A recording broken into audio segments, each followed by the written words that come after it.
Hello everyone, my name is Nicole from theladypreferstosave.com, and today I am bringing you my list of 11 things to declutter before the new year and an additional list of things that you should consider before the new year too.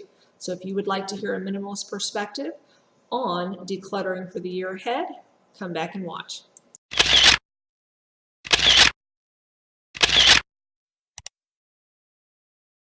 Now, as a minimalist, it's pretty easy to consider that we go through our homes often and to clutter things throughout the year, but especially during the week between Christmas and the New Year, this gives us an awesome opportunity for everyone, minimalist and non-minimalist, to get a little extra decluttering into our weeks. And one of my favorite ways to do this is with the Japanese custom Oosouji.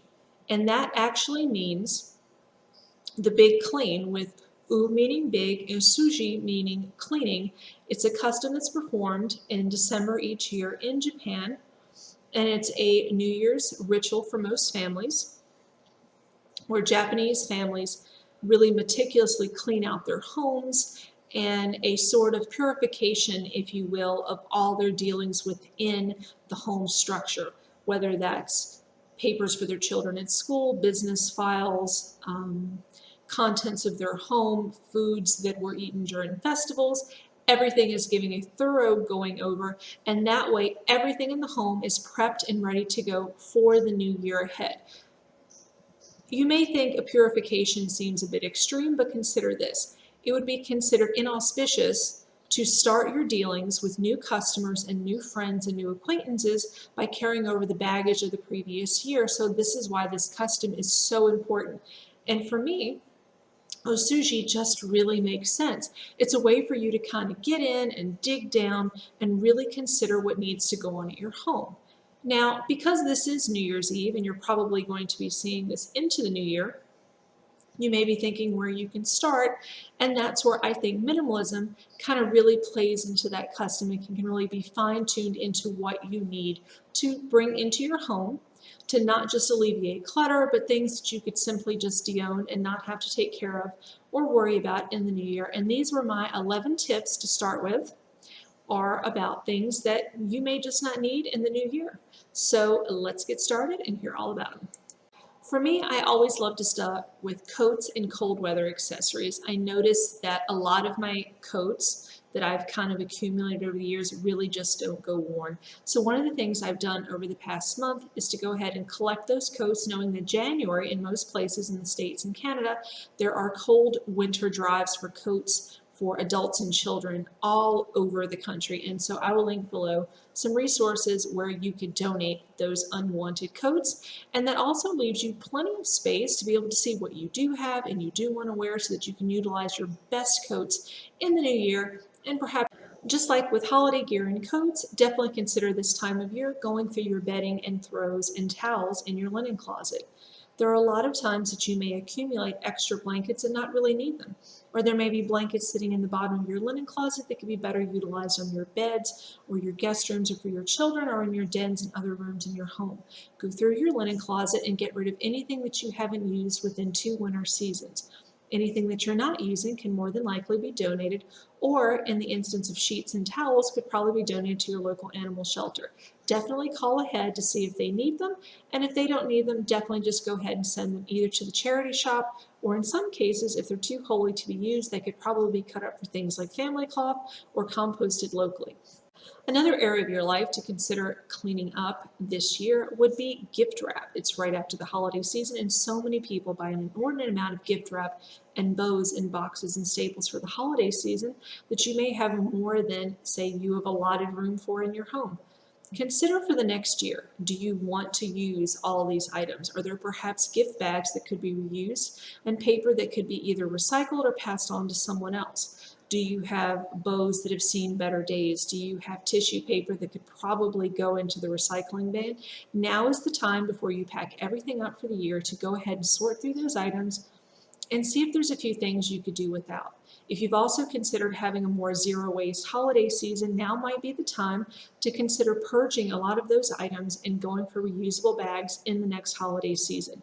The next thing to declutter this time of year is definitely kids' toys. It's a whole lot less painful for the little ones to go through their toys after they've amassed new toys over the holiday season.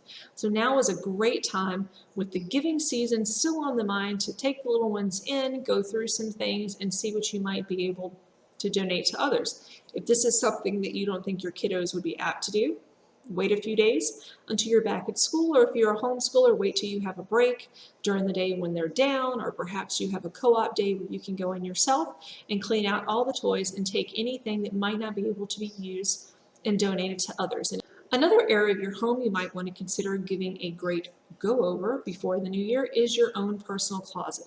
Between end-of-season sales, winter sales going on the new year, Christmas sales, gift cards, things that you may have purchased just for yourselves, our closets often become so overloaded with items that we just not only don't know what's in there, but will never be able to utilize. Now is the time to make sure that your closet is only stocked with things that really make you happy, that you look your best in, that you can fit, that you can easily wash. I also recommend in the week after Christmas to going through your personal pantries at home. Now is a great time to see all the extras that you may have sitting around, from extras from holiday baking or meals, or extra cans that you picked up for Canadian or American Thanksgiving. We probably have quite a bit of food that we really aren't going to eat. If these are items that you don't anticipate eating within the next 2 seasons, go ahead and donate to your local pantry. Another area to check out this time of year in your home is to see if you can minimize any of your art and craft supplies. As someone who double majored in art history, this one really hits close to home for me, because I know how easy it is to have so many supplies at hand each and every time that you create a project. Perhaps you have a section just for your watercolors and your oils and your pastels and your stamps and your markers and things for journaling or bullet journaling or Bible journaling, and it can get really out of hand.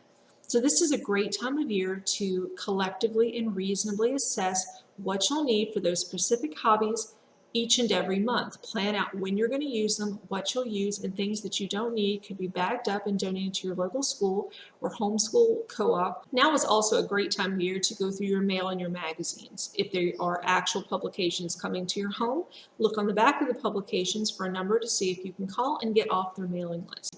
For email, consider using services such as unrollme.com to unsubscribe to emails en masse, or if it's a smaller number of emails, consider each day setting a limit of, say, 10 to 12 email services, bloggers, or other subscriptions that you no longer want to subscribe to, and manually going to the bottom of each screen, unsubscribing to that service. I really recommend going through your books and magazines and getting them in order right around the start of each year. Something that I recommend is creating for yourself a to-be-read shelf, in which all the books that you intend to read each season will be put on a particular shelf. Organize 4 shelves, if able, by each season, and have the books sorted by the season from which you intend to read them. And then as you go through the books, move them to a different shelf, which will either be books that are completed that you intend to keep, or books that you need to donate. Something that's a no-brainer to clear out this time of year are holiday decorations. Before you put all of them up, from the ornaments to the snow globes to the lights to the outdoor decorations, give them a thorough going over. Pick through anything that you may not really have loved this season and consider going ahead and donating it. Also consider going through your lights and making sure everything is in proper working order, bundled up correctly, and in a place that it won't be broken before the next season. And then the ornaments that you do want to keep, make sure that you're putting them back in storage bins in the order from which they need to be put on your tree. For example, you would put tinsel, a tree skirt, or a tree topper on the bottom. You would have ornaments in the middle and lights on the top of your package. This is so when you go to put your tree back up, you're not having to dig and scrounge through bins in order to get your tree up quickly in a timely manner. And the last physical item that I recommend cleaning out this time of year is your refrigerator. While you may not have a full refrigerator, maybe you live in a dorm, clean out your dorm fridge when you get back on campus. If you have a big family and a side-by-side fridge, you have a little bit bigger job to do, but this is the perfect time of year to take everything out of your unit, see what all the expiration dates on your food, and then put your food back in a new chronological sequence. I find that I spend a whole lot less money if I have not just prepped my food, but I've prepped my refrigerator as well. This is a habit that I want to take into the new year, and I really recommend everyone else kind of looking into that too. I also will find as a side note, that the cleaner that my refrigerator is when I open it up each time, I feel a little bit better. I find that I spend a whole lot less money if I have not just prepped my food, but I've prepped my refrigerator as well. This is a habit that I want to take into the new year, and I really recommend everyone else kind of looking into that too. I also will find, as a side note, that the cleaner that my refrigerator is when I open it up each time, I feel a little bit better about my kitchen. And friends, here are a few last thoughts that I have towards Oosouji and minimalism, New Year's resolutions, and everything to look forward to in 2018. In 2018, we should exercise, we should heal our bodies, and watch less television. We should seek to minimize the negative influence television has on our minds, the way it impacts our worldview. It encompasses consumerism, oversimplifies our lives, and results in us being individuals who are less satisfied with the lives we live. We should go outside more. Besides, spending time outside with nature will increase our energy, reward all feelings of exhaustion, and result in a heightened sense of well-being. I hope that we'll be able to simplify our lives by walking around the block every day, perhaps reading fiction, perhaps never underestimating the power that a compelling story can bring into our worldview. I hope that we'll give each other more generosity, to extend kindness, to express generosity, to understand that generosity boosts not only happiness, but reduces stress and promotes positive social connection. I hope that we will choose to be in a world that's a little bit of a better place, that will serve others, not just ourselves and our families and our church families, but those in our communities too. That will understand that volunteering provides great value for our lives and the lives that we choose to enrich. That will buy less stuff, that will experience more, that we know that every dollar we spend is cast as a vote for the social change that we seek to see in the world. That one cloth pound dollar at a time can help make this world a little bit better place. That will display gratitude, not just online, but in our hearts and towards other people. That we know that the key to overall happiness in our life is how much gratitude we show to others, to the world, to ourselves, and to whatever it is that you believe is beyond us in this world. I hope that we'll all practice smiling more. It's the greatest compliment you can give others and to yourself and to the world. That we'll stop and play, not just with our friends, but with our children too.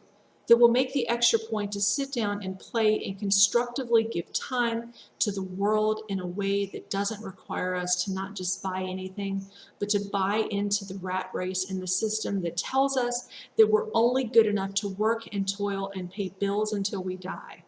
That we'll take time to play simply because it makes us feel like children, and because in the grander scheme of things, we are children on the inside.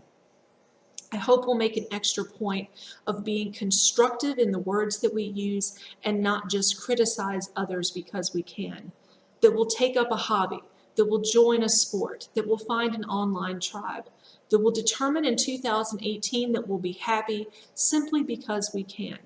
That because we decide that happiness is the positive decision we can achieve, and we can set that goal for ourselves. And hopefully it'll be the greatest decision that we make in 2018. Friends, I want you to remember that regardless of what time of year it is, it's always a great time to consider reflecting on ourselves and our actions and our words and how those words impact others.